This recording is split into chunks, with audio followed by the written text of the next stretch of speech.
Stick welding in construction. What's going on, family? Your welding coach, Black Phoenix, checking in. And today, briefly, I wanted to talk to you about stick welding in construction. This is a 1-inch coupon welded with 7018 all the way out. Now, I still have a few different passes because I had a student working on this. There's a few several passes to fill this up. In construction, the stick outside, the stick is God, family. And I want to say that because this is what you're going to use a lot. And this is a 7018 1/8-inch rod. So you're going to use anywhere from a 7018 1/8-inch rod to a 7018 3/32 rod. Those are the two that you'll use a lot in construction. I want to say construction, and when I'm meaning like erecting buildings, add-ons, repairs, any type of outside construction, family.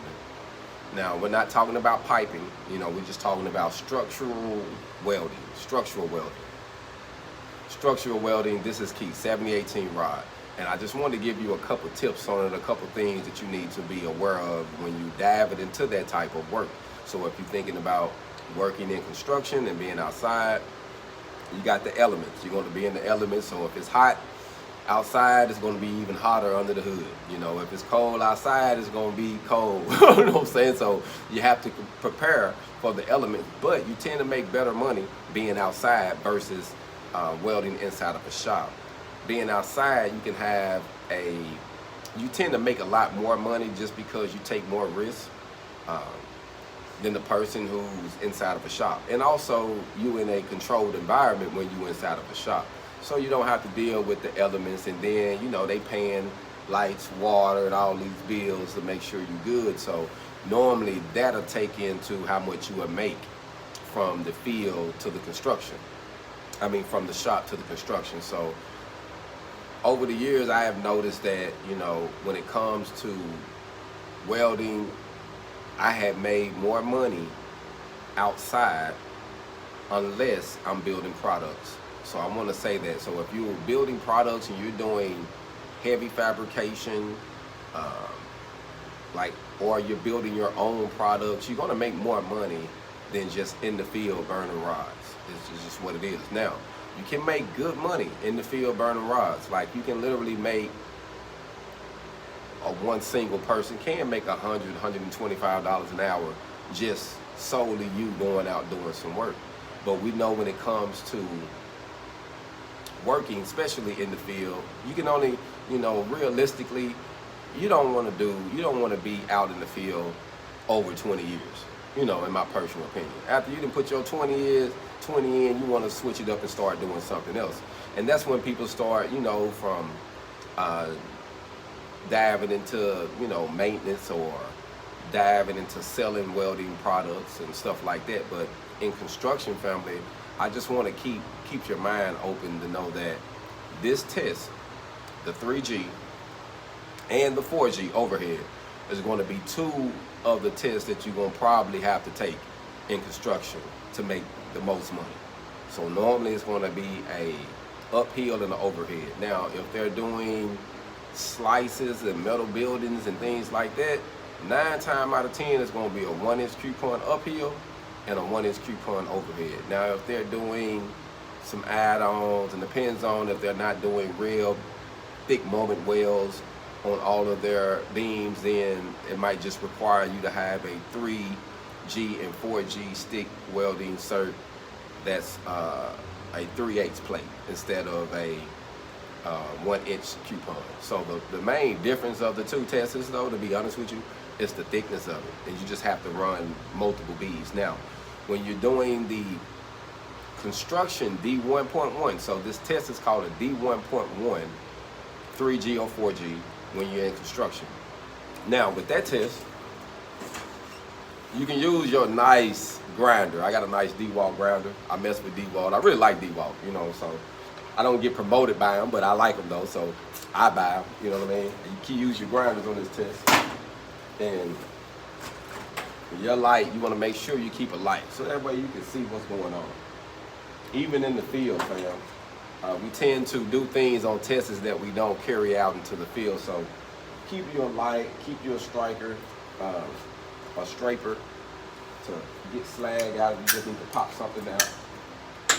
But the main thing on this test though is the consistency, knowing how to tie in, not allowing it to fall out, and making it where your cap don't exceed 1/8 of an inch. So that's critical, because some people, if you put too much cap on there, they will fail you just because you didn't go by the verbatim specs of the weld. So when I'm in class teaching and I'm showing them how to weld, I try to get them prepared for the most critical circumstances. So certain things, I don't want to be picky, but I know once you get in the field, they're going to pick everything apart. So I would literally rather prepare you for that and have you knowing what a standard weld look like, and knowing what you're going to be prepared for when you dive into the field, than versus just get out there and get caught blindsided. So I don't want you to be blindsided. So I got this started, and I wanted to talk about a main problem too in construction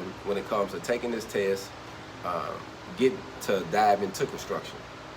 Now, once you get into the field, family, a lot of times you won't even do things this thick unless it's something that they do all the time. Normally it's going to be thinner stuff, and you'll be putting one pass in all the way around with the 7018 rod, because it holds 70,000 pounds per square inch. So it should hold, if you weld it right, you should have no problems with this coming apart. Now, one thing that happens when welding this test, about right here, let me see that line, from out here on up, sometimes the plate will tend to fill out quicker, and down here you got a indentation still. So if that's happening to you, don't get frustrated, because what you're doing is sometimes you could be going too fast starting out and you're slowing down up here. So start down at the bottom and start running, go slow, and build your beads up to the point where it's even with your other beads. If you just gotta run 3 or 4 and get it built up to it's up to the other beads, and then start running your stringers, and that'll help you fill it out. Because if you don't, you're gonna have a big gap here, and it's gonna be filled in up here. You're just gonna be frustrated when you're trying to put your cap in. So just to be realistic with you, fall back and run you about, you know, like I say, run the beads up to the point where it's even with the other ones, and time in, and then come back and start running your stringers. There's no rules to actually passing it versus, you know, you keeping a tight arc, and that's going to be very important because you don't want no air to get in. So you want to keep the arc real tight so you don't have no type of BBs or porosity. That's going to be your main thing. And the rest of it is just your travel speed. You staying consistent and keeping that angle in there. So other than that, fam, I honestly think that you'll be okay when it comes to diving into this test. But welding and construction, family, the main thing that a lot of people ask is the pay. You're gonna make more money, but then you also might have more downtime. So you might have more downtime in the field than you do in the shop. The shop might work Monday through Friday, the field might be off Monday through Wednesday because of the rain or the elements or whatever's going on. So vice versa, sometimes, like I say, it still balances out though, honestly, in my personal opinion, it still works out. But you have to be a person that likes the elements, like being outside, enjoy, you know, being out there, because you're gonna make more money. But it is a little bit more, I ain't gonna just say dangerous, which it can be dangerous, but it is a little bit more, you have to be more conscious on your safety. You're gonna be more conscientious on that. So for those who want to dive into construction, and you're in Arkansas, Little Rock, I'm in Little Rock, Arkansas right now. So for those who are in this area and surrounding areas, they are starting people out in construction, from what I have seen, from 18 all the way up to $30 an hour. I have seen. Now, this is what I have seen, anywhere from 18 to 30, and that all depends on a person's skill set, how you sell yourself, if you're a welder, because you can start off in construction without being a welder and still make good money, and then you start going up. But if you want to do welding, I'm gonna say if you're a good welder, you're at least gonna start off at about $20, 20 to realistically 20 to 25 realistically, or 20 to 26, because I do have a couple. So it all depends on, it don't just depends on your welding skills. It's going to be a couple more things that's going to play into part on you making more money. So you might be familiar with the forklift and can drive some of the outside equipment, the Skytrax and things, or you might be a good lead man, or you might can lay out good and read the tape measure and weld. So there's a few variables that plays into play, but in construction versus the shop, you're going to make more money unless you're doing some specialty parts, like you're doing some TIGging parts, you're working on airplanes, you know what I'm saying, stuff like that, where you TIGging or something, some specialty part. But normally in the shop, you're gonna make more money in construction being outside. So, you know, here around Little Rock, I've seen some of these shop jobs start off from 16, 15 and some change, 15 some change, up to $22 an hour. And $22 an hour was they top, and you passed all they tests, and you know, so it all depends on what you're trying to do. Now, there is a lot of money in welding, and you can get wealthy in it, but you have to do more than just burn rods, family. There's more into it. So the more you learn about welding, the more you're gonna grow with welding, especially in construction. From being a regular worker, from being a lead man, to a foreman, to a supervisor, so a superintendent, there's many different things that you can do.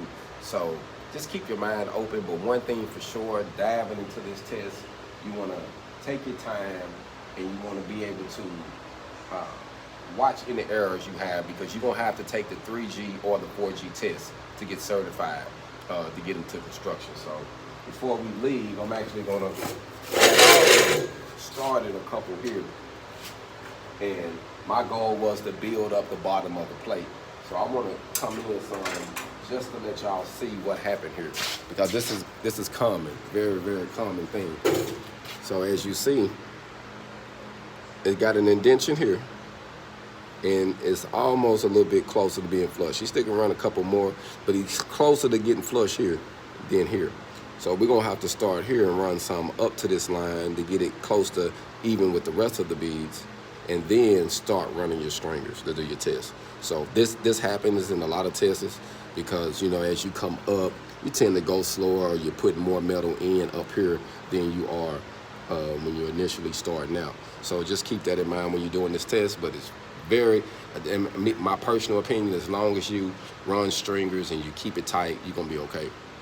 Now, I will give you a tip when you're doing this test. When you're doing your root pass, you're going to use about 2 rods. And then when you're doing your hot pass, if you're going to run a hot pass over your root pass, you're going to use about 2 rods to make sure you're tighten in and hesitating. After then, all of you running is stringer beads all the way out, stringer beads all the way out. That's going to keep you from having any errors or making any mistakes or things like that. So just keep that in mind when you're taking this test. A lot of people dive into construction, try to take care of their families that love construction, love to travel. This is a cert I would say to have in your pocket. If you got your own 3G or 4G cert in your pocket, especially 3G. Now, if you're doing construction jobs that need you to have both, I would say have both. But if you have your 3G and 4G in your pocket unlimited, you can pretty much go anywhere in the country and get some employment. You can get hired. And not only do you have them in your pocket, but you stay and practice them on your skills where you're fluent. It's going to change the game for you. So if you're thinking about diving into construction, especially in Arkansas, I'm in Arkansas, there's decent money, but your cap is, I'm going to say, literally, I would say from 18 to 26. I mean, just getting started, just out of school, just getting started. So just something to think about, family. Like I said, just something to think about. I wanted to talk to you about it briefly while I was working on this plate today. And I just think it's something wise that we all need to know as far as diving in construction, because you need to be prepared for things like this. So when you're in class, be patient, learn that 70-18, learn everything that's going to pertain to you increasing in pay. So all of these things matter something. You just knowing different tips, knowing how to fire your machine up, knowing how to set it up, all of that is plus. So the more you learn, the more you earn in construction. Y'all be blessed. I'm gone. Hold on.